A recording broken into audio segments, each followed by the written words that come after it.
Let's head now to Washington, where the news is breaking this hour. Our senior congressional correspondent, Joe Khalil, is covering it all.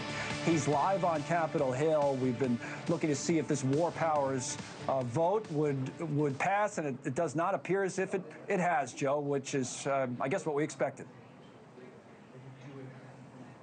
Yeah, not a major surprise. This is largely falling along party lines. You've got Senator Rand Paul, a Republican, supporting the resolution, and then you've got one Democrat now voting against it. What this resolution would do, Connell, on paper, we've been reminding folks, would be that it would demand that President Trump come to Congress and get authorization before any future military strikes in Iran moving forward.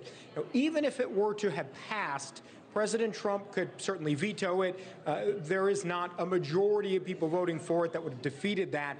That is a moot point anyway now. It has not passed.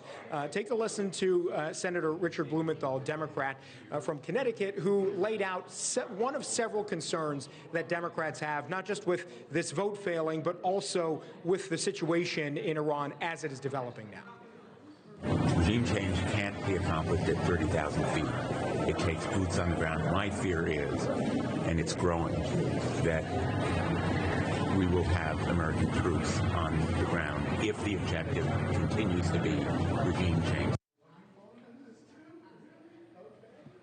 Now, we've heard several Republicans, notably Lindsey Graham, the most hawkish Republican senator, you'd be fair to say, on Iran. And he came over and he told us essentially that a vote for a resolution like this would be kneecapping President Trump at a critical time right now. He says President Trump has the authority to do what he is doing, to basically continue with these strikes. He also says that this is going to be the best thing for the Middle East in the last 50 years, that he said, as he put it there, the cancer in the Middle East, the largest state sponsor of terrorism in Iran, being sort of decapitated, and the regime at this point, he says now, hopefully replaced with something different. We did press Graham on whether or not he would support the U.S. playing some kind of role in facilitating whatever government comes next.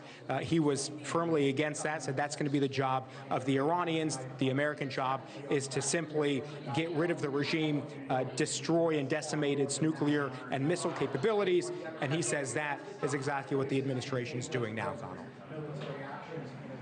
So this war powers vote fails, which, as you said, is not an entirely huge surprise. So what else can we talk about today? I know the Treasury Secretary Scott Bessent was on the Hill talking to Republicans. Iran certainly one of the topics there. So what more are we learning about this, if anything?